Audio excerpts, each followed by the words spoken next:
The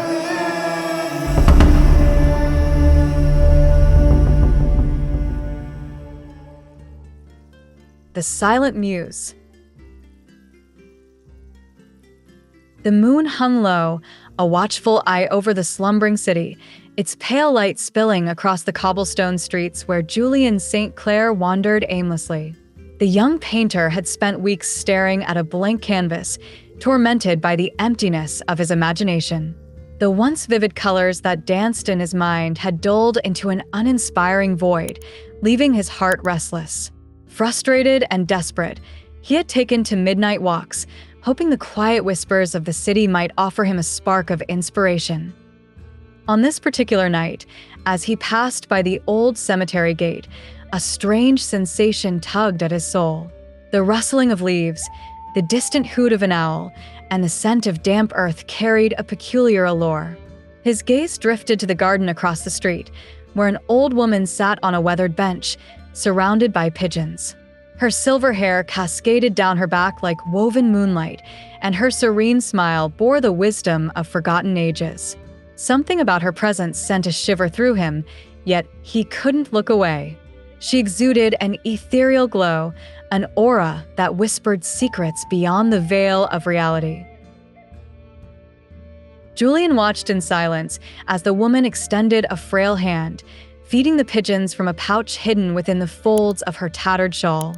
Every movement she made was deliberate, graceful, as if she existed outside the constraints of time. The painter's fingers twitched with an urge he hadn't felt in weeks, the hunger to capture beauty, to immortalize something beyond the reach of words.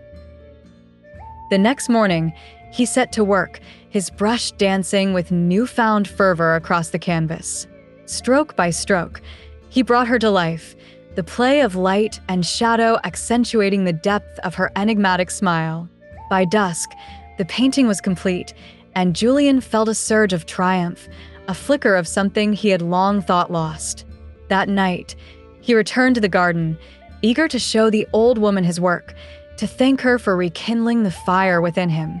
But she was nowhere to be found. Puzzled, he asked the owner of the small cafe nearby, an elderly man who had seen the neighborhood change over the decades. The cafe owner's expression darkened at Julian's description. "You must be mistaken," he said, voice laced with unease. "No one has sat on that bench for many years."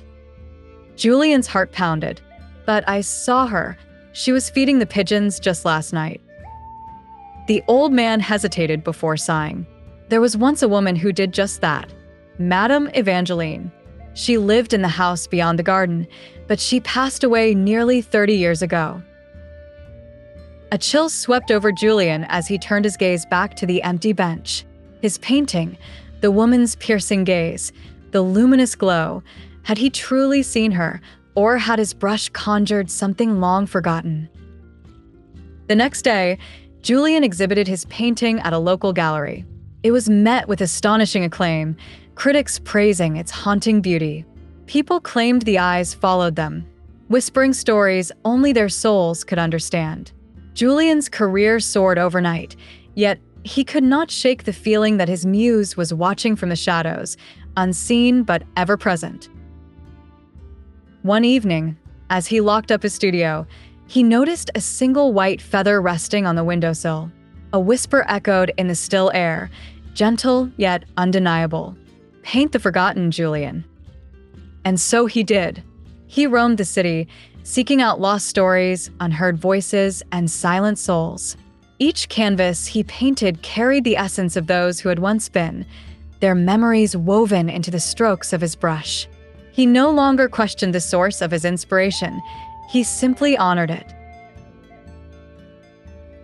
Years later, when Julian himself became a name etched in history, art historians marveled at the inexplicable presence in his works, the way his paintings seemed to breathe, to hold secrets within their depths.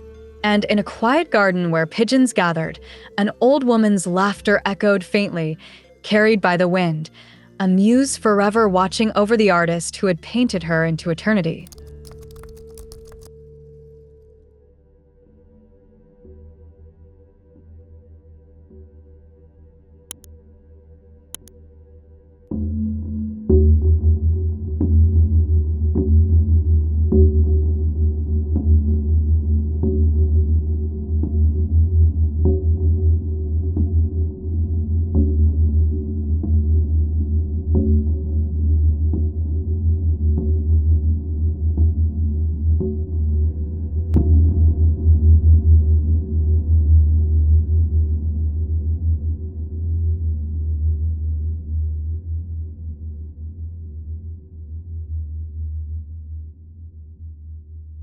whispering echoes.